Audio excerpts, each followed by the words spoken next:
live in this area, we asked what we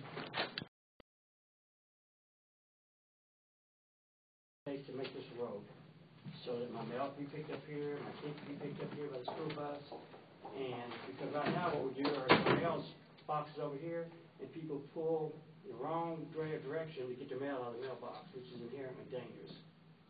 And I think that our subdivision's already had all the ditches made, we paid to have the road done, and this road done, and I just wonder how you go about getting your road classified as a road, as to whatever it is now. Now you're talking about the whole subdivision there, correct? What's the name of that subdivision? Christian Cove subdivision. Okay. Now that hasn't been annexed into the city, has it? Is it still county? Still county. Okay. You familiar with that, Gerald? Yeah. Okay. And the biggest concern is where the mail drops are, correct?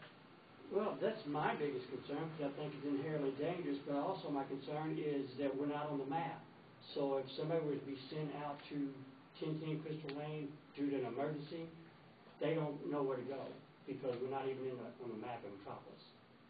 So that's my secondary issue is, the lady that lives right across the street from me is my aunt, and she's 70-something years old. The lady that lives next to her, the funk houses, they're older people too.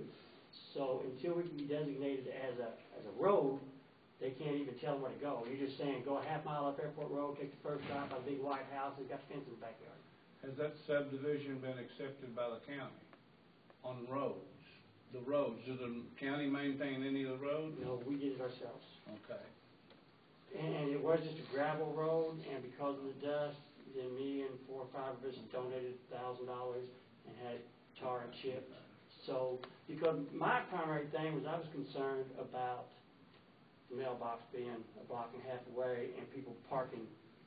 The way we get our mail now is we drive up there, we cross over into the wrong lane, and we park on the side of the road, half in the road, to collect your mail, which is inherently dangerous, besides ignorance. So I went to the post office and said, hey, why don't you put my mailbox in front of my house like everybody else's is? Because it's not a county road. They're not allowed to go on private property. Well, it's some kind of road. So what I want to know is what do I need to do to get us to be justified as a county road? Now, the people that lived here prior to me, they spoke to somebody, and I don't know who, and the guy that owned all this property, and we were supposed to have had that classified as a county road. Well, then it didn't happen. So then we went ahead and tar and chipped it, because I thought that would help. If we already had a road, it would be easier for the county to come up and put a sign in the road that it's now a county road. It's not that easy. Well, I'm sure it ain't. Believe me, I've dealt with City of Metropolis. I pay $4,000 in real estate taxes, and I don't have a sidewalk nowhere around my house, other than the one I pour myself. Private property. But what I'm here today for is, since I'm locked out at Honeywell and I got time, is to figure out what is the proper procedures to go on about getting your road classified road instead of a drive or lane or whatever it is. You'd have to get the county engineer, Mr. Glasgow, to come out and look at the roads and see if they meet the standards of the county. If they don't meet the standards of the county cannot accept them in. That would be your biggest thing. I mean, even us as commissioners can't just say go out there and do it. Those roads have to meet the standards of the county. And Mr. Glasgow is the one who judges the roads to be satisfactory with the county to accept them in. Once they are accepted in, then it can be put on the map and accepted in as county roads, but you got to go through the county engineer to do that. Am I not correct, Gerald? Yeah. What happened out there, the shoulders. You got a problem with the shoulders? Well, the road, I think the grass, have you heard of that? I think the grass grew out from the shoulders, and now the road's too narrow. You know, it says the road's 50 foot wide? Well, that's the right of way. It's supposed to be 20 feet. Oh, okay. And they were, because I built them, and he accepted them, well, I understand. But then Mr. The guy that owns it, Christian, asked him, he said that he couldn't because the grass had grown over the rock on the shoulder, or well on the edge of the road actually.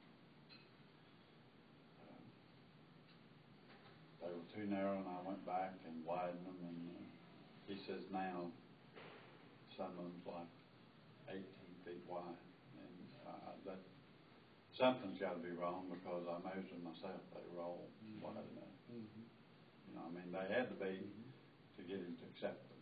And it's my understanding he did accept them. Now, when he didn't accept them, he said the road was okay, then it had to be oil and chipped. And did you do? And Mr. Christian is responsible for that. So he wasn't in the timely fashion that I am. So me and Butch Bray and my aunt and Puckett and Funkhauser's, we did it ourselves. Because you don't want all that red gravel over your brand new home. And like I said, there's going to be somebody dying right there in front of them mailboxes.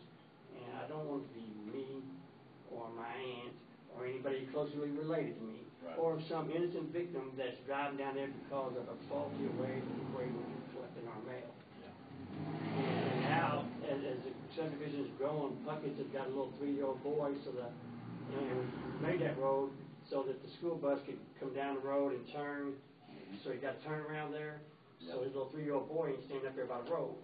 And my grandson, he's 4, and right now he don't ride a school bus, but eventually, because we take care of him every day, he will. I don't want him out there by the road. I'd rather he be picked up in front of my house. Exactly right. It's a safety issue to me. Besides the fact that when you look at our thing, you don't ever see Crystal Lane. And if my aunt had a heart attack and I call it, they come to Crystal Lane, they don't even know what Crystal Lane is. And that's a concern to me, because I live in the county, and our roads are a lot better than some of the roads in the county, because I ride a motorcycle on them, and they're inherently dangerous. But if you built the roads, I'm the very first one. On the right? Yes. As soon as you turn into that, I got a big white house, a big white pigeon on the back of it. And my aunt's across the street, and Butch Bray's down here. Well, Butch is your neighbor, isn't he? Yeah. Next to you? Yeah. Well, I keep down the lane, he'd be next to me. Oh, is he? Okay. Well, I'm looking at here, you got 2 main roads. You got Crystal Lane going straight in, and then you got Cove Lane off to one side. Correct. These are the only 2 roads you basically got. And what we did is we put charge chip 800 foot down this way and down to here. Now, there is another home back here. Oh, wait a minute, here's another one here. Now, this is still gravel, This is okay. from 800 foot, we paid 800 foot from here, and put it down here, right about the end of Puckett's Lane, because Puckett's got a driveway here. Okay. And then Jimmy's Storage bought I this place. understand how that works. Nobody down here living right now. Right, and there's a place right here, but myself. As far as recognition, I think you need to go see Keith Davis and see if he has logged it in with a 911 response as far as Crystal Lane, you know, to get recognition and possibly get a sign up here, which we'll do the sign, but it's got to be recognized by 911, and then his chart showing who's living here and everything like that. That's for the first responders to do.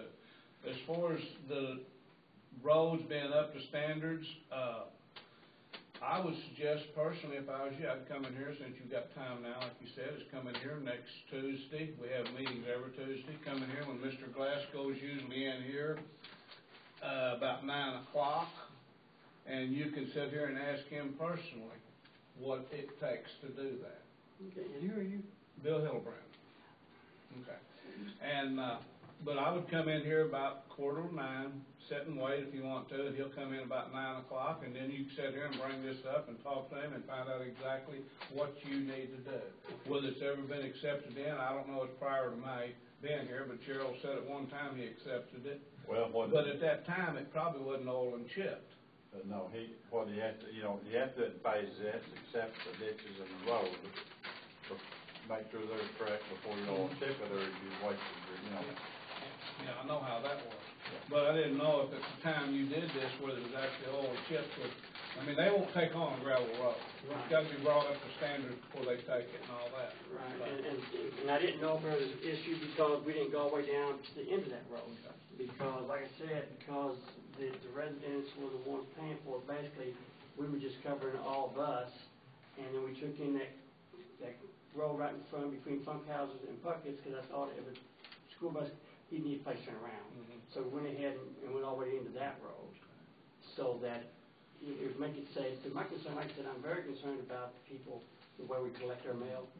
And obviously, I'm only 50, but I'd rather walk to my drive to get my mail as to walking out there in the middle of the road.